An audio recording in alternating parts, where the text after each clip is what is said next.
Hey guys, welcome back to CLOWNFISH TV. This is Kneon. We're going to talk about the Ricky Gervais situation. Ricky Gervais Golden Globes monologue, which rocked Hollywood, rocked the media. People are shocked that comedians dare say what's on their mind. They dare say it to the Hollywood elite. And yeah, people were pretty amazed by what he said. Now, if you're a longtime follower of Ricky Gervais, his humor shouldn't surprise you at all. I think for a lot of people, this might have actually been their first experience with his kind of stand-up or his monologues, and they were like, oh my god, how dare he? Or they were like, hell yeah, finally somebody said what we're all thinking. And a lot of people were in that latter camp, let's be honest. So we're going to talk about kind of the blowback from the media outlets that you would expect to have a problem with Ricky Gervais post Golden Globes. And we're going to talk about, whether or not the video disappeared. I think the video disappeared for a while yesterday, the monologue, which is currently #1 on trending on YouTube, by the way. You can go out and check that out. I will put a link to that in the description. So before we get into the video, please subscribe for more pop culture news, views, and rants. We're at about 87,000 subs, hoping for 100,000 soon. Thank you so much for the support, guys. This is a follow-up to a video I did yesterday talking at length about the Ricky Gervais monologue and what this might mean going forward in 2020. And I speculated that this, on top of some other things going on within digital journalism space and going on within Hollywood, could indicate that the 5 or 6 years of ultra PC culture is maybe coming to an end.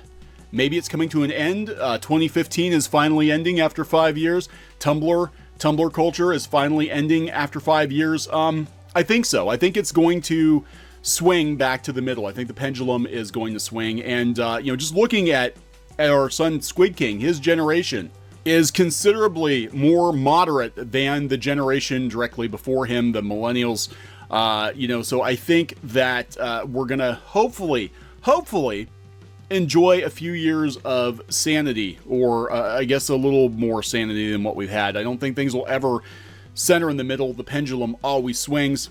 It'll probably swing too far to the right before being pushed way back to the left again. But for the time being, I think we can enjoy a little sanity this year, hopefully, until the election comes and it's just, everything's out the window.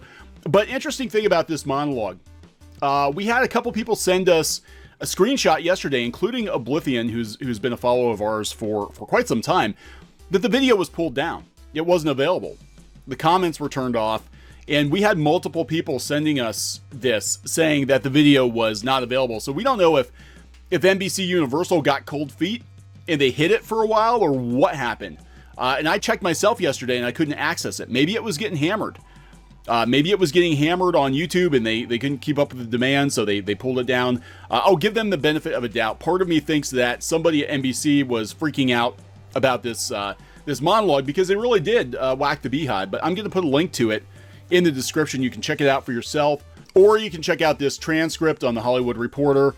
Hollywood has been rocked by this. I never thought Hollywood would get to a place where a single comedian could completely unnerve them, but he really did hit a nerve. And like I said before, they need to be very thankful that this wasn't George Carlin or even Robin Williams. I think it would have been much more savage than that. So celebrities did not heed the advice of Ricky Gervais. The New York Post is pointing out today that celebrities, after he implored them to make it about entertaining people, accepting the award and talking about entertainment, many celebrities still used it as a platform for activism. And we're going to talk about that, because the Independent is salty that they didn't use this hallowed space for more activism, that Ricky Gervais somehow besmirched and stained the reputation of the Golden Globes as a platform for activists with his schoolboy antics. How very dare he? So yeah, he warned them. He said, they're just jokes. They're just jokes. And he said, 2, you're in no position to lecture the public about anything. He said, you know nothing about the real world. Most of you spent less time in school than Greta Thunberg. Ouch. And it's true. Hollywood lives in a bubble. A lot of people in Hollywood live in a bubble. Not everybody. There actually are some pretty solid people in Hollywood, but they can't say what they really think, or they know they're not going to get work.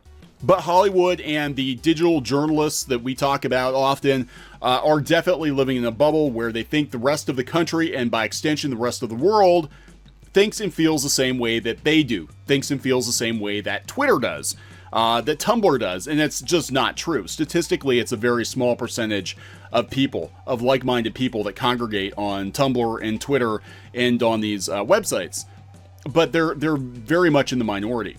But yeah, immediately, those of us watching at home cheered. A lot of people, and if you go out to the comments, on this video, on his monologue, it's epic.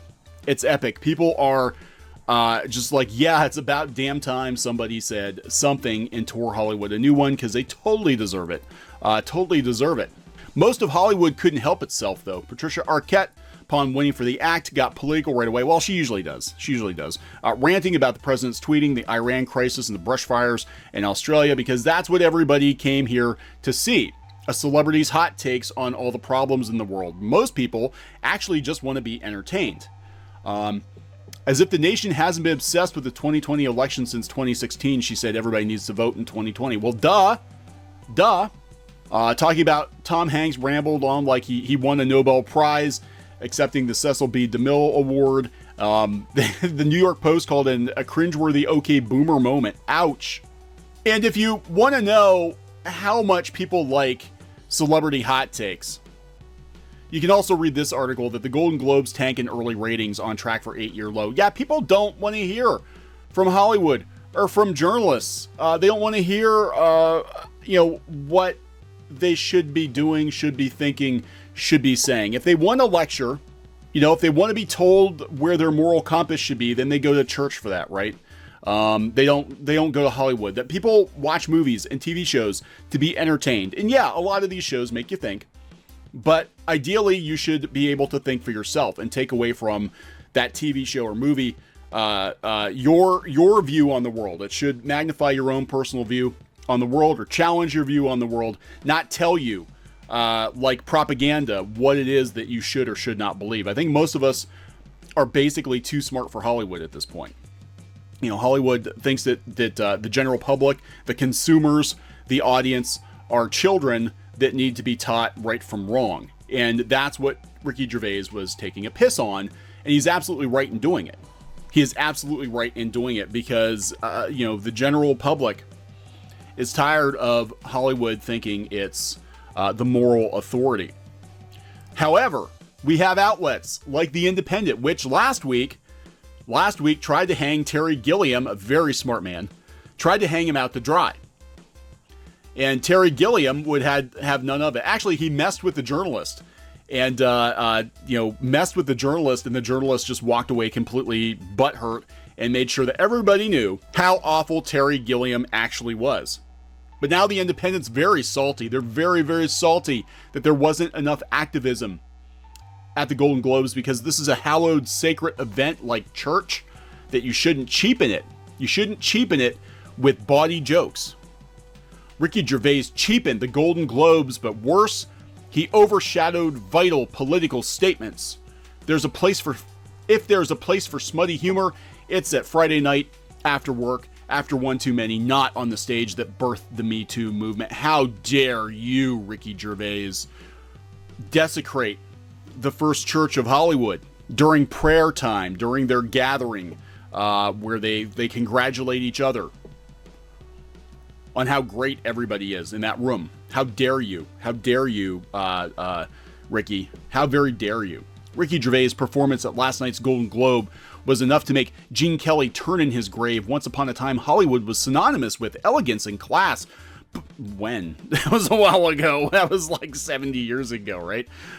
Gervais' tirade of nasty and smutty jokes proved that tabloid culture has leaked its way into even the highest tier of entertainment. Call me a prude, but a joke about Judi Dench licking herself hardly seems high society. It hardly screams high society. Hollywood doesn't seem high society anymore, but I digress. If there's a place for cheap humor, it's Friday night after work. An episode of South Park earn a best man's risque speech. It's certainly not on the stage that birthed the Me Too movement, one that should respect its power for mass influence. Golden Globes, oh God, okay, we'll talk about this. The awards were certainly not free from activism. Powerful speeches were given by actors including Jennifer Aniston on climate change, Joaquin Phoenix on veganism. Congratulations, Joaquin Phoenix, by the way. I'm not going to give up meat, but I have a hell of a lot of respect for you. And he actually told the press to piss off again. And good on him for doing it. Good on him for doing it. Michelle Williams on abortion and Patricia Arquette on the conflict between Iran and U.S. But any meaningful message is dampened when the man at the helm is making schoolboy jokes about pedos. Here's the thing. He made those jokes because they cut pretty close to the bone and they get to the root of the problem. The root of the problem is that Hollywood and the media, right, and journalists like yourself here at The Independent think they're the moral compass for the country and the world. And he's like, no, you're just a bunch of dumb actors. You don't know what the hell you're talking about. Ricky Gervais clearly has his finger on the pulse of what most normal people are thinking, that Hollywood is entirely too far up its own ass. And good on him for that. Describing his Netflix show Afterlife, Gervais declared, "It's a show about a man who wants to kill himself. Spoiler alert, season 2 is on the way, so in the end, he obviously didn't kill himself, just like Epstein. Oh my God, how dare you say that? How dare you? How dare you make a joke about Greta Thunberg? You know nothing about the real world. Most of you spent less time in school than Greta Thunberg." And that was in the same broadcast as a heartfelt plea about climate change. You can't help but feel confused about the message Hollywood is trying to send. There is no confusion. Hollywood thinks it's a church. They think it's their job to tell you what you should think, what you should say, what you should believe, what your moral center should be. They're taking themselves entirely too seriously. And that's what Ricky Gervais was calling out. You missed the joke. Hollywood is the punchline. Those speeches that they gave, those were the punchline because he knew they were coming. That's the joke, right? Independent, you don't get the joke because you interviewed Terry Gilliam and he was completely messing with you. He was completely messing with your journalist, making her look as dumb as a box of rocks, and you didn't get the joke because Terry Gilliam is smarter than you and Ricky Gervais is smarter than most of Hollywood. He called out actors trying to seem woke. You say you're woke, but companies you work for like Apple, Amazon, and Disney, they use Chinese labor. And he's 100% right. Apple is marketed as a product for hipsters, basically, affluent people, people with a social conscience, Apple products, and they're made by kids in the Chinese sweatshop. At least own it. At least own it. Disney vastly underpays their cast workers at their theme parks. But again, they want to preach to America via movies and television, tell them what is right and what is wrong, when a lot of people look at these companies, Disney, Amazon, Apple, etc., as being bad guys now. They're the bad guys. We had years and years and years of Hollywood telling us, that the little guy needs to stand up to the big guy, and these companies have become the big guy, but they give themselves awards for that. Gervais is taking a piss on it. Last night, Gervais really did come across as an idiotic clapping monkey, grabbing your attention, but for what you're not really sure. No, it's very clear what he was saying. You're just not that smart. You didn't get the joke. Hollywood is the punchline. Oh, the nastiness. It made Tom Hanks, that classic and humble reminder of old Hollywood, turn in disgust. Birthing the first real meme of 2020, one that could be used to respond to Piers Morgan tweets for the rest of the year. I don't know if Tom Hanks turned in disgust so much as he tried not to laugh because he knew people, him being Tom Hanks, they knew that they would call him out for laughing at these jokes, and he's got this image to maintain. I think he was trying not to laugh. That's the vibe I got. I don't know. Maybe I'm misreading things. I want to be shocked by progress, not scandal. I want the Golden Globes to be more progressive. Provocative words are easy and cheap, and being an actor, a comedian, a director, a writer, or any job affiliated with the industry should be neither. Gervais' F-it attitude, announcing several times he didn't care what anyone thought of him, should be aspirational of Big Brother contestants, not A-list comedians. Well, at least you gave him credit for being an A-list comedian. This Golden Globes marked Gervais' last as host. Here's hoping this will pave the way for the talent and messages to be heard away from his overbearing voice. Let's hope that next year's announcer, if there is a next year because the ratings are dropping, but let's hope that next year's announcer is part of Hollywood and they understand Hollywood activism. And I'm sure they probably will. They probably will go get, somebody who's going to toe the line and be very milquetoast, because Hollywood demands Ricky Gervais' head at this point. Well, actually they don't. I think a lot of people in that room were laughing. I'm sorry. A lot of people in that room were laughing because they know it's true. And I think a lot of the people in Hollywood, it's posturing. They know if they want to continue to work in Hollywood, they got to toe the line. They got to say the right things on Twitter. They got to signal. We've seen it. We've seen progressive, very progressive people get called out. Speaking of which, and we're going to talk about this because this just shows how these digital journalists view the world in black and white, just like Ricky's suit in black and white, because Ricky Gervais is not conservative. He's not a conservative guy. In fact, he's the opposite. He's a liberal. He is an old school liberal. And it's the same with Terry Gilliam. Terry Gilliam messing with the media. And Terry Gilliam is also a liberal.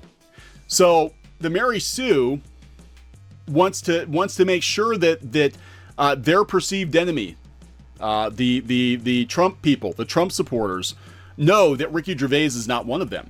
They just want to call that out because the headline, Trump and Ricky Gervais gets clicks, right? So do Trump fans even realize their new hero, Ricky Gervais, hates him? I think a lot of people do. While not my favorite comedian by any stretch of the imagination, Gervais is an atheist who hates Donald Trump. There you go. So the fact that MAGA-ers, I guess that's a word now, are now rallying behind him because he told everyone not to get political at the Golden Globes, the very people who usually don't want political correctness to get in the way of saying what they think. That's hilarious. You got fooled, MAGA hat people, because Ricky Gervais isn't one of you. I think most people knew that. Right? Look, I would like to think most people knew that. I mean, she's pulling like random tweets. They're pulling like random tweets from Carolina conservative and whatever. But Ricky Gervais is an old school liberal, and there's a difference between old school liberals and modern progressives, if you want to get technical. Gervais believes fiercely in freedom of speech. He believes in freedom of religion or not religion. He is an atheist. One way of looking at this is the enemy of my enemy is my friend, right? I think the problem with these outlets is that they think everyone who doesn't think exactly like them is the polar opposite of them. This is why you get people who are either moderates or maybe only lean slightly to the right or even slightly to the left. Like in our case, we consider ourselves left-leaning moderates. They get labeled as being alt-right Yahtzees because these media outlets see things in black and white. Everyone who doesn't agree with me, therefore, has to be the worst possible person I can think of. And in this case, with the Mary Sue, they're completely obsessed with Trump and completely obsessed with MAGA hat people. So they're going to lump Ricky Gervais in with them, or they're going to use Ricky Gervais against them to be like, look, he's not really one of you. But here's the thing. In the real world, which these journalists and these Hollywood types are completely detached from, most of them, things are not black and white. And the vast majority of people do not agree with your hot takes. The vast majority, I'd say probably more than 80%, right? We're talking about the tired middle that they've talked about in articles before, where you have extremists on both sides, and then you have the tired middle. The rest of the world is not Portland. The rest of the world is not your enclave in LA or Brooklyn or whatever, wherever these outlets are based out of. San Francisco even. Although I lived outside San Francisco for a while, and there were a surprising number of conservatives, I gotta tell you. There were. Northern California, there's a lot of conservatives. Anyway, these outlets are part of the problem. They have a big microphone. They want to create problems where there aren't any problems. And really what it comes down to is a handful of extremists, whether they're Hollywood or whether they're journalists or whatever, having a big microphone and thinking now that they're the moral authority. And Ricky Gervais took a complete piss on them. More people need to do this. And I do think that we are going to see the pendulum swing back to the middle over the next couple years. Now, it could go too far the other way, and it could get pushed back even harder next time. But for the time being, enjoy that there are people speaking out in defense of free speech, because we need more people doing that. So please subscribe for more pop culture news, views, and rants, and we'll talk later. Hey guys, thanks for watching Clownfish TV. Please consider supporting the channel. Go to clownfishsupport.com. That's clownfishsupport.com. And if you want to join our community, go to clownfishtalk.com. That's clownfishtalk.com. Please subscribe, ring the bell for notifications. We will talk to you next time.